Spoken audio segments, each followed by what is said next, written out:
Parce que c'était moi qui ai filmé la vidéo. Vidéo, je na RNF façon quoi na mabele wana. Na filmé ka. Na alango ya degré moko, bat ba okanga yende oro babo tikanga na miboma. O mibomela nini?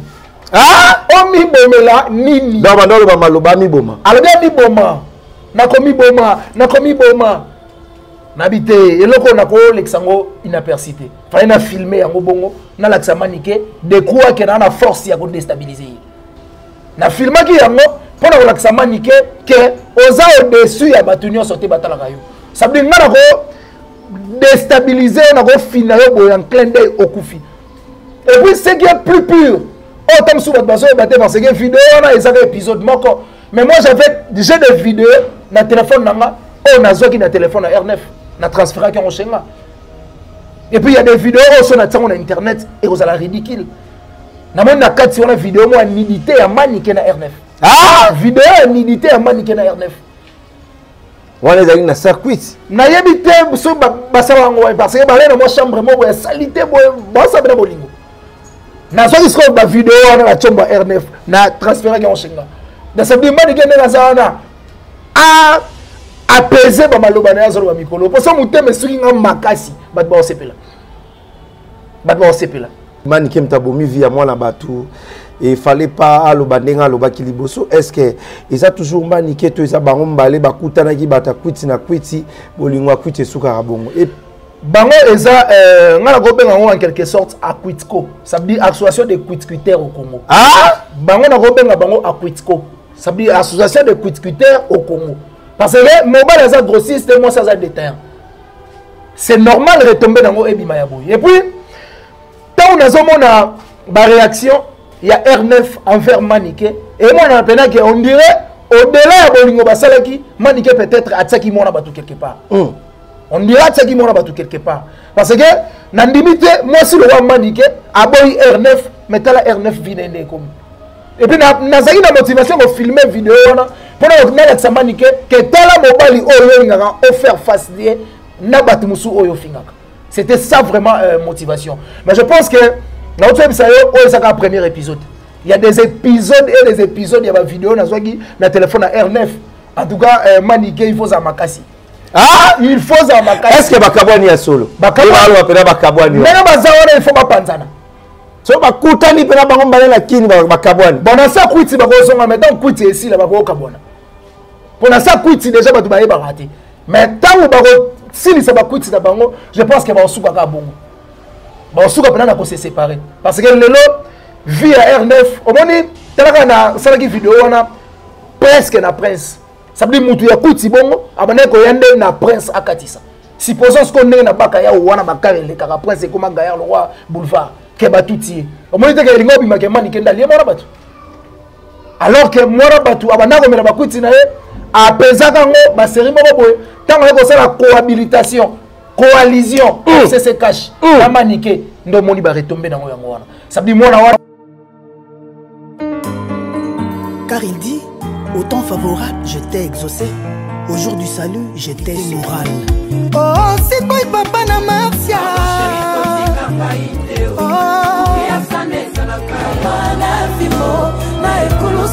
Maman pasteur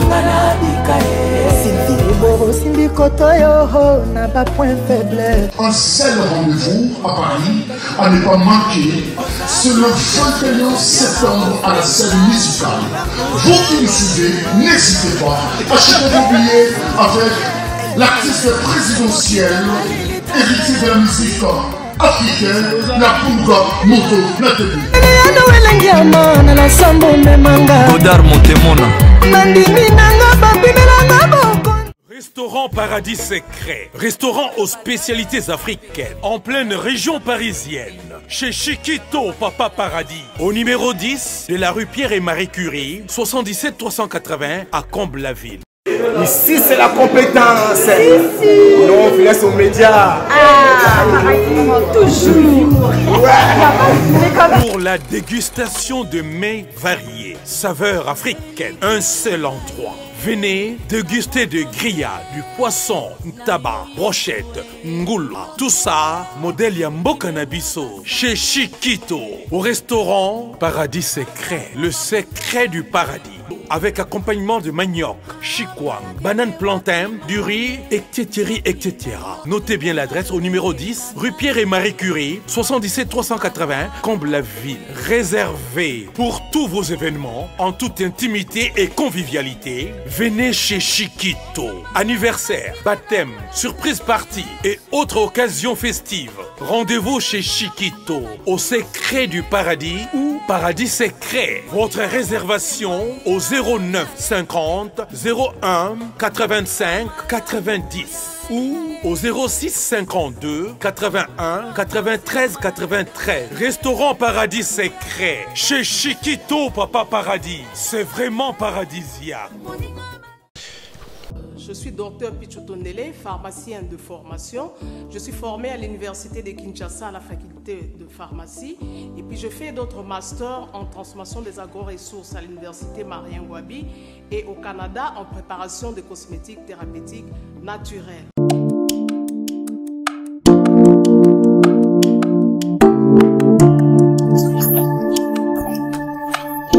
Karen, oui chérie. Babende ba marié basi ba bili.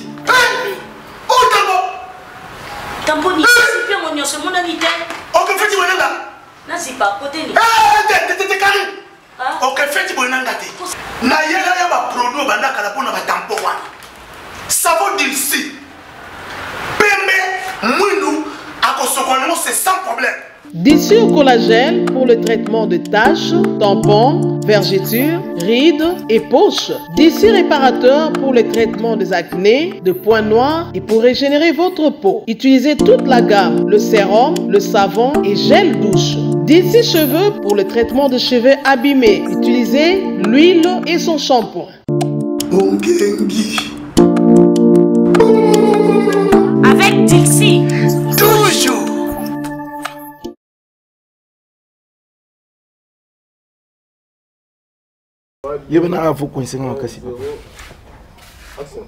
Mesdames et messieurs, Mathieu Boncher face à des longues jambes de la presse congolaise. Avec lui, on va parler tout, sauf rien, surtout par rapport à l'actualité musicale de notre pays. Et puis, les lots de Belé au Bayebi des longues jambes. Il est là, Bayebaraye Mobali à Maniké, selon Batou, l'internet de Bayebaka, Mobali à Maniké, parce que tout le monde a qui, Bakomara même tina niveau ya kopesa na ba bise. Est-ce que les Arabes baissent, tous les Arabes baissent, tu yébité, biso to yoka que les Arabes baissent, mais au fandika raboye, au pesa moi na ba bise na munoko. Donc, ils ont moi, biloko to mona louche l'internet. Je sais que vous êtes très nombreux. Et puis, par rapport, il y a batu oyo, o ba tourner émission à liboso na mobile ya Maniké. R9 ya batu, ya kota ramarama internet te. Mais yende mtazwaka ye babandi ba émission, si bandi komsusu ba récupérer pas du goût ya YouTube. Est-ce que zaki babiloko oyo asalaki yango na zuwa pour Maniké lelo babeba na mobile na ye, je ne sais pas, on va parler ça avec des longues jambes congolais. Merci beaucoup à tout le monde parce que vous êtes très nombreux à nous suivre sur Elenga Congo. Merci à Yannick Akini à Rombox. Millionnaire 1, millionnaire 2, millionnaire 3. Na pesio bambote belé, mutalongola bala changu Sony, Yannick Ekini à Rombox, le seul et l'unique. Oya longola biso Sony, l'homme qui détient Toko Kende to Toko Kende te, Toko Kende Nako, avec la force de Yannick Ekini à Rombox, Trésor Mouti, Fondation Mouti. Bon séjour en Afrique du Sud. Merci pour tout. Et merci beaucoup à Hakim Saloum, le Neymar congolais. On a Pessi Bambote Belé, Hakim Saloum, le Neymar congolais. Merci pour tout. Edgar Boukanga German, depuis Allemagne. Edgar Boukanga German, très fort. Et sans oublier Gilles Matoka, congolais noble. Très puissant, Gilles Matoka, congolais noble. Merci pour tout. Merci à Maman Lisa Loboko. Il y a Papa Mémoire Boudimou depuis les États-Unis. Maréchal Souvé Iesa. Léa Dimbi, Maman Sociale. Depuis Ottawa, na Pesio Bambote Belé, et sans oublier la plus belle fille, Maman Minère, Angèle Nyota, Madame Ngoï, mère des 4 enfants, toujours belle, merci pour tout. Des longs jambes, Mbote na vu. Mbote Mathieu Boncher. Santé, ça va? Ouais, ça va. Nangola Nzambe. Et puis, merci Belé Nabatutu Borlanda Bisso à travers Elenga Congo Télévision. Ah oui? Je vois Elenga Congo, Namonaka, le PDG. Chrissy Melenga Pro, il y a Madame Glody Diasuka, Nabi Wazolanda Biso. Et puis merci à Willy Moucheni Koda Congo, merci pour la considération venanga, Nazaki Wana, ça s'est bien passé vraiment. Et puis merci à Gentika Songo Bourgeois, mon vieux plan B, merci à Jean Bedel de Paris, Papa Mindele, manifeste-toi, et puis merci à Ilunga Kalala, patron Est Bossa Kouloisi, l'homme de RTL Mani. Et merci à mon président Christian Moukouti, Azala Patriote, Marionnette Sianzambe, Napissier Bambote Ebele, depuis Paris, il y a Maman Judith Naba. Pourquoi pas dire aussi merci à Sam Koum pour le nécessaire coffre fort à Poto. Il y a Maman Aimé, et puis merci à mon papa Vicky Bokoul, département conseil. Merci aussi à les boss Johnny de Feland, héritier Poma, les grands qui simbi, agence Fret et maritime, la Château Rouge, tout ça Rabakoli pour avec toute sécurité. Voilà, merci aussi à les barons Guimenga, très nécessaire, Guimenga, les barons, merci pour tout. Merci à Pablo Kini, Bolamo et pour la rater, Pablo Kini, très nécessaire depuis Belgique. De longues jambes, santé boni makambo kokende boni. Ouais, santé ça va par la grâce de Dieu, Mathieu Bonché, Maramozo est bien, on se bat toujours comme d'habitude. On est là toujours yakarako expliquer bana poto et surtout ko pesa bango ba information ya o ezole kana Congo et surtout na ba actualité na biso ya culture ndenge ezole en tout cas on est là, je suis aussi prêt pour nous répondre à ma question. Voilà, aux premières journalistes chroniqueurs, Oazouaki, R9 Mobala Maniké, les lois de la télévision. D'abord, tous les alali nini bako simbaye et là on est motivé yo oyo ba yeba ki yo pe mobali ya Maniké à l'époque. Et salut moi ta ebele ba bizu pesama ki malgré bolba ki za base mais elo ko ni ne motiva ki yo okende ko luka mobali ya Maniké soki totali bien mbanda et voilà donc eza zoua eza possibilité tous eza ki ni ne motiva ki po yambaye. Bon pour revenir dans na zoua, je ne pense pas que ngala rosa zoua parce que ce qui était passé entre actualité auto salana Maniké. En gros, biso to pesa na Maniké, c'était base. On a expliqué à mon émission Belé. Même à sur tali vidéo moto salagi récemment na R9 a confirmé que ils a la base et puis des longues jambes da foula sito ya façonnango après ça ba orientation tamsu et satanda raté et komanango, c'était ça. Donc ils a la base auto sala muta senga biso to sala base wana ve na zoro mabiala que je sali et puis je vois directement Marie-Laure Mwaka depuis Canada na PC Bambote. Et ton mari tamo Karine Mokonzi na grâce temo ezara fiançailles côté on dirait oh fallait qu'il abala tellement actualité zalaka te bazolo bela Maniké te ndezo mabia la pesaka idée abenga ngai apesi idée que est-ce que boko sala et le moko te zala en rapport et actualité o ezolo bama actuel nde Maniké a pensé tout ça la photo ya genre wana biz photo kota kaka na actualité o banelo bama na tawana. Je pense que même ba marié même ba oba bandaka ko sala ba kopa ba fiançailles wana bango mo ba posta yango kutu na ba page na bango. C'était ça en gros par rapport à bis wana ndenge pesama et puis n'expliquer yango et puis voilà ba comprendre déjà. Et puis pour revenir na motivation ndenge tulinga c'était na motivation ni salaki kena kotisa R9 mobile Maniké na émission ezaki dernièrement to tourner émission mona to sala émission to combien dans ba presque na suka aussi les émissions na moni auto la bombe aoleka amela nini auto la bombe amela la bombe il pas melango makasi il y a zalaka grossiste Maniké de détaillant balinga na bongo la sabi ton na moni azoleka mais si ne faisant nini yango lo batali lo bako tellement zaki da soule to lobisa ka makambo tamso a maîtriser gité aller yango pas côté na gous tellement mouton na tourna na ye bazaka moi pembeni la place amela bombe na place muna zalaka bazon die pembeni ne muna alanda qui est actualité à torturer ti R9 a bimisa la vérité tamsou oh il fallait pas bimisa yango peut-être élésé madame naé et comité na ba niveau là peut-être ba ça la divorce sobe baboya na éviter so babala na wapi.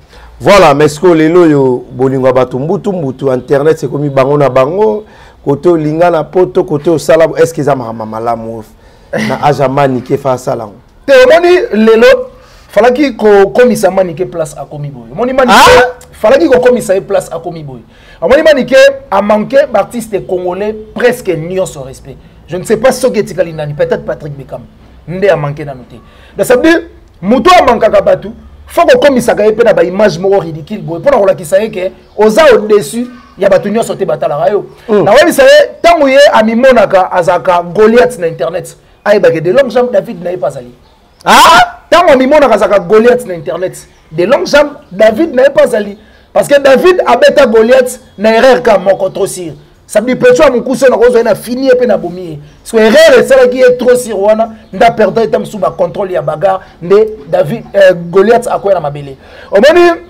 c'était hier na utaki côté ya ba victoire na na programme mora mutu moko boye na zonga yi kota bakaya ufaki na kutra na mutu moto sa ne cop mo ma vite fait ne e osala ke na kuta na R9 bato ba simbi parce que c'était moi nda filma ki vidéo wana vidéo bozo na R9 azo koya ko na mabele wana ngam na filma ki na filma ki yango pona ko lakisa manike ke oza au dessus ya bato nyonso te batala kayo ça veut dire ngana ko déstabiliser na ko finalo boy en clin d'œil okufi et puis ce qui est plus pur autant sous votre baso batté parce que vidéo na ezaka épisode moko mais moi j'avais déjà des vidéos na téléphone nanga on a zoki na téléphone na R9 na transférer qui on chenga et puis il y a des vidéos sur na sur internet et vous allez ridicule na mon na 4 sur la vidéo moi nidité à maniquer na R9 vidéo nidité à maniquer na R9 wana ezali na circuit na yebite so basala ngo parce que balé na mo chambre mo ya salité bo ça bena bolingo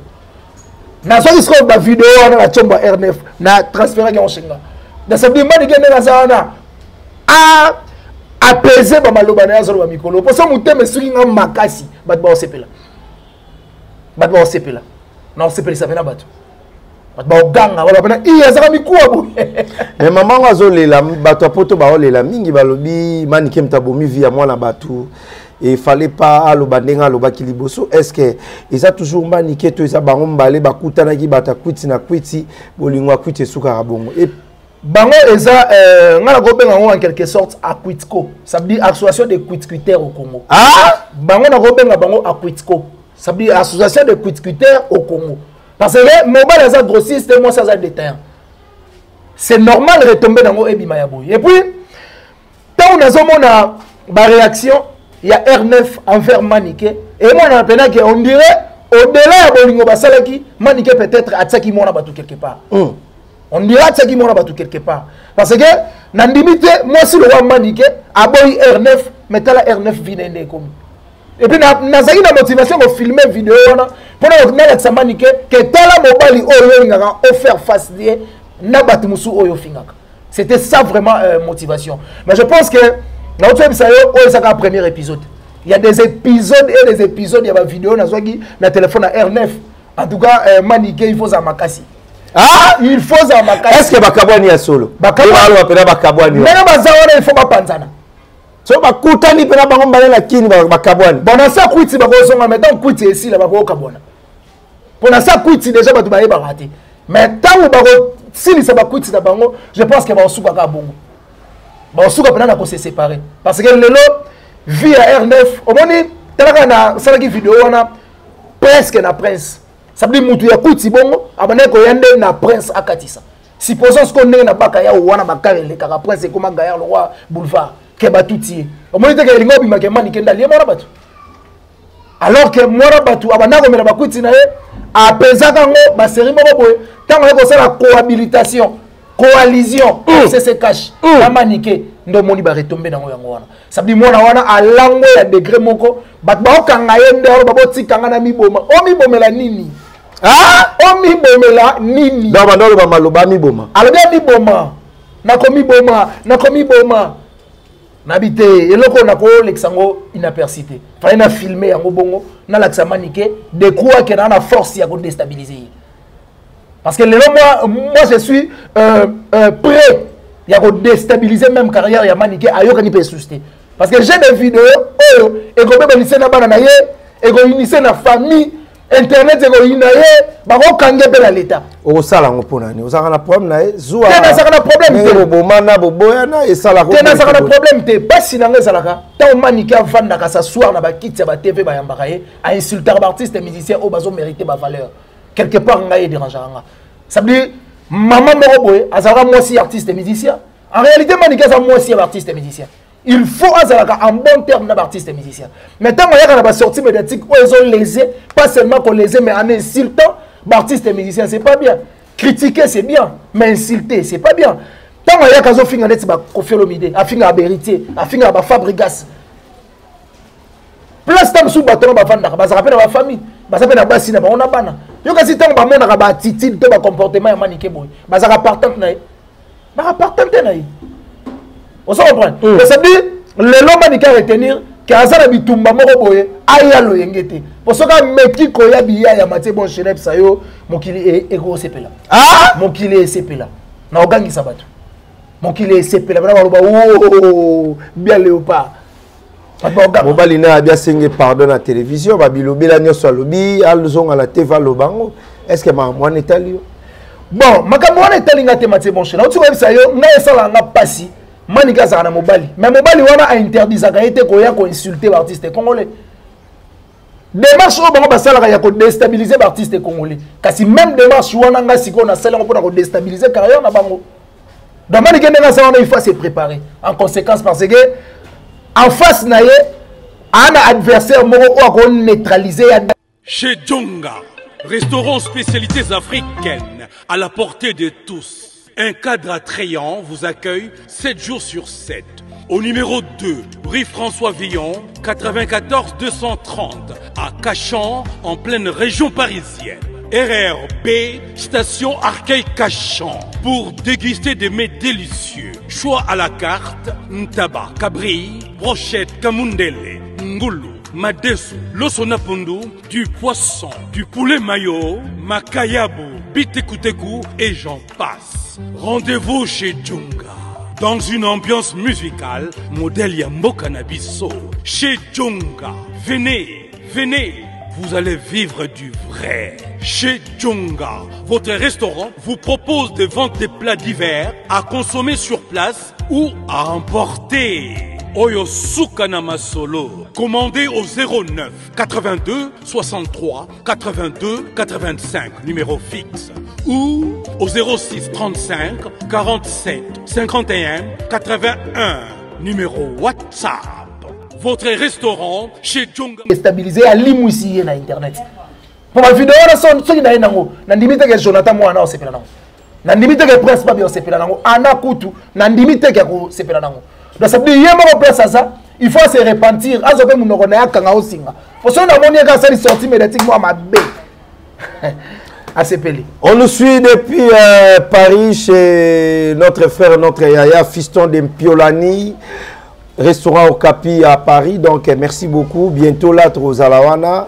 Merci aussi à chez Djonga, Narolia Lankona, chez Djonga, la Paris, Tabaya Djonga, avec le boss Djonga Akula. Merci à Arsène Toya, les millionnaires congolais, Francis Manvipi. Merci à Kingston Sono, le boss depuis Lyon, et respect à Dadi Lukombo Boutique et Fratamode. Mes condoléances à vous, mon frère. Donc, on est ensemble avec lui. Mettons sur la lélo, à propos, ya maniqué. Nami bala poto en couleur, et boy. Est-ce qu'ils ont respect pour la famille, ton jeune garçon? Ils ont respecté. Ils ont respecté. Et puis, premièrement, déjà, on moni lélo, maniqué tangazo, quoi, ça, ber. Il y a déstabilisation, il y a carrière, il y a Prince Babia. Nami tout, il y a artistes congolais. Il faut s'arrêter. Il faut assez faire autocritique. Ça veut dire qu'il faut mettre la main. Est-ce que nous avons derrière pour déstabiliser la carrière de moi? Parce que les gens, dans le barango, dans le CCT, défi mon Prince Babia Sala. Pour les gens, ils ont une orientation par rapport à Salaka. Et ça va coller à maniquer to coller à Kisinjo. Ah! Et ça va il faut aller à maniquer to aller à Kisinjo. Si on a lié batonami balete carrière na ye et aux alaka na molilinde zakabo. Parce que les gens ngai na yo toyebi Prince Babia azaka na Timwata manika insulté Timwata ne savait que moi na à se sentant lésé comment on a fait un orchestre mon maman zo insulté leader wana à longo orchestre mais même orchestre wana leader nango na futeli manike biye so ke poto ça veut dire manika za ndoki ya via moi na asa grand choro ya via moi na donc ça veut dire yemo tanga zo ba artiste congolais bazo kanga moi na bazo lukela tam su moi nini il faut se faire autocritique ça veut dire amita na yemoko est-ce que ngana zo tambola lolenge o elongobani po mona na ngai tamsu a hérité joie ya kozwa gloire to amona tamsu lumière mo na vie na e Donc ça veut dire Maniké, oh yoko sala pour sauver carrière ya Prince Babia. Il faut se repentir kaka. Oh bazo sana njora, bazo swana solo lisusu tonde. Mais bazo ngani suko swana. Ko swana bango mibale, yango suko ezo finaliser suko Prince Babia. Parce que les autres ebi ke ba parents bazaka banzambe assez. Ngai eloko ekamusanga pa Maniké. Mama ye moko mais déstabilisaka fruit ya entraille na ye. Ça veut dire progéniture na ye moko mais a etufaka ngo na kamwaka. Parce que Prince Babia a na carrière. Prince Babia a na combo Babia. Mais les gens pour nini moi ça la exploité parce que aza entouré na bateau ba okangaye na bateau ba ofinaye fruit ya libumu na bango moko mais ba etufaka yango et puis ba Maniké na banjora ba fana na télé ba foula ba musicien mais la charité bien ordonnée commence par soi-même il faut ba na komi foula bo foula moi na bino après bo fouli ba artiste mususu bon même ça biso ndeni ke bo foula ba artiste alors que moi na bino so foula ma tête ici bon ba na ye bo foula ye et ça la bien. Chance ni ozopesa na couple ya Maniké. On eza question suka poto si ça na biso. Chance nazopesa na couple ya Maniké. R9 Maniké. Exacté. Parce que Maniké aza censé ya kolinga mobali o aza mukolo na et puis aza toxicité pour alongola itam suna vie azalaka. Idem avec R9. Il faut linga moi si aza moins âgé que ye pour ater ye atika vie ki toxico. Donc ça veut dire balomi balé il faut ba kabwana. Moko na moko alingi muto akozala peut-être beki ya vie na ye pour ba continuer reste ya vie au batika na mokili malamu parce que ceux qui bango mi balé ba demere ka na kozala place moko mais ozala ka abombe donc ba bizo ba pesa na kala bolingo tout ba sala eza na se ya sous les effets quoi eza sous les effets na ça kutit donc c'est vraiment tout normal bo ngamo on appelle ça biso mais na ba nkelemo na zo saute pas l'idée maman na vraiment très intelligent mukolo hawa zakisele ande mona Sofiette olobi azaki toko Matala Rakine Mathieu mais voilà Sophia aussi oui arrête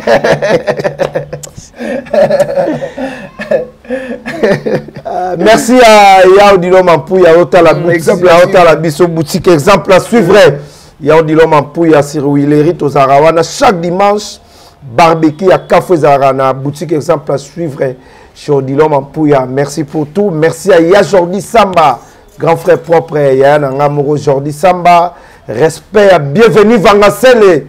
Bienvenue Vangasele na Misika Fourmi Torozano bientôt là na kati à Paris donc to liambala to sakana to fêter mois de semaines et ça là vraiment très très bien mais pour aussi ça na yo pona bandeko tout ba otala sujet yo et kangi internet Maniké R9 qu'est-ce que je peux dire en tant que Congolais en tant que Moutou en tant que ex Maniké pour battre bele bateta oga mobala Maniké Mathieu bon Jésus au 01 donc normalement ngana loba Maniké aza censé ya kolinga mobali aza plus âgé que ye pour longola vie wana qui toxique et puis R9 oza obligé ya kolinga moi soit moins âgé et puis à se transformer na beki pour peut-être à désorienter yo ba idée ozaki nango ya komela ba drogue ya kokotsa ba biloko moko na ba âge na yo en tout cas c'est pas bien et puis na ko psaka ka Maniké peut-être sur la émission yo a kolinga tam soit santé aya tam sous na droit de réponse pour l'émission mais je t'informe déjà et puis nazo prévenir yo déjà. J'ai des vidéos on a zoaki na chombo ya R9 il y a des vidéos oh lelo ceux qui n'attendent sur internet je ne suis pas sûr que vous allez bien na bana yo sûr peut-être que vous allez bien na famille na yo sûr peut-être que internet c'est lingo lisusu et puis les corona ngo ministère de la justice ko kanga yo par rapport à la vidéo ba charwana donc ça veut dire j'ai des vidéos on na tango ba ba sepela pena voilà na assurer ba ba sepela. Ça veut dire que vidéo on est bah tu vas mettre tout dans la question belité bah on comprend que outil wapi on s'en comprend donc ça veut dire Maniké et tumbana de longo pika pende oh Maniké vous avez bien na que c'est tumbate ngana kota libéra artiste musicien oh ya fingaka ça veut dire tumbana ngai faut ça va vraiment à se préparer maintenant en conséquence ce que ça les gars ben jeune ça va quitter dans ça la yétam soit répondre. Ah non, c'est bien ça. Merci beaucoup. On est presque à la fin. Bambote pesa banane. Bambote na batutu balinga de longues jambes partout à travers le monde. Mon numéro c'est plus 243 90 69 090 17 plus 243 90 69 092 17. On a pour plus de détails. Merci à Willy Mouché, Nicole da Congo. Merci à Gentika Songo Bourgeois Plan B. Merci à Jean Bedel de Paris, Papa Mindele, manifeste-toi. Et puis merci à Ilunga Kalala, patron Est Boss à Kolwezi. Mon président Christian Moukouti Azala Patriote, marionnette Nzambe. Et maman Judith Naba depuis Paris. Et puis merci à Sam Kunku, les nécessaires coffres-forts à Poto et maman Aimé. Et puis merci à Héritier Paul Malégran qui signe agence à fret et maritime. Et puis les boss Malou Mabedi. Bon retour à Kinshasa, les boss Malou Mabedi, et puis merci à les barons Guimenga. Merci beaucoup, merci aussi à Fumu Edi. Merci à Fumu Edi. Bientôt là, tout le monde a Fumu Edi. Merci pour tout. Merci beaucoup à Yawili Botoboto. Merci à mon sponsor Didi Kinouani. Natomboli Mabogo Likolo, ya Didi Kinouani, les sauveurs de l'humanité. Moutalonga Bapaya na procès Didi Kinouani. Très fort. Et Moutou a payé sa chance dans ma vie. Le formateur de boss Didi Kinouani, très fort. Merci à Savané Moati. Merci à Yari Matushima, Boba Telabiso, les sauveurs de l'humanité, Didi Kinouani. Et merci beaucoup à ma fan, tout batal à ramater. Bon, chez Venanga Chims, Kabengele, l'homme des immeubles. Chims Kabengele, l'homme des immeubles. Merci à Patrick Baraka. Boni Basango, Yaba Flat, Nakata Kolwezi. Merci à Chims Kasongo, Mbosso, Chims Kasongo, l'honorable très sire.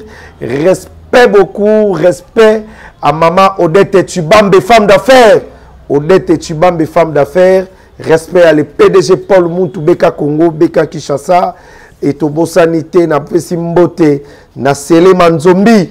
Arota la Maté, bon, c'est depuis Luanda, Sele Manzombi. Merci à Kitou Travel, agence Assir, Olingozwa Visa. Luka Kitu Travel, la Kati ya Luanda, DJ Gloire, l'Andela Bafer, Nabo Sanité, Dani Chando, le Chinois Congolais, agence à Syrie, Dani Chando, le Chinois Congolais, merci pour tout. Et merci à ma fan tout Bata l'Arabiso.